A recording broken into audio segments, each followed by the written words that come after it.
क्या आप जानते हैं दुनिया की सबसे ऊंची इमारत बुर्ज खलीफा, जो तकरीबन 3000 फुट ऊंची है, रेगिस्तान की उसी जमीन पर बनी है जहां कभी सिर्फ ऊंटों के काफिले चलते थे।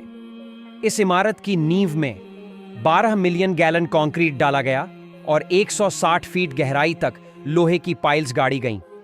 ये सब सिर्फ इसलिए कि रेत की नरम जमीन इस बोझ को सह सके। और आज दुबई, अबू धाबी और रियाद जैसे शहर वर्टिकल कंपटीशन का मरकज बन चुके हैं। कौन ज्यादा ऊंचा बनाता है इसका मुकाबला। अब 1400 साल पहले की एक हदीस सुनिए।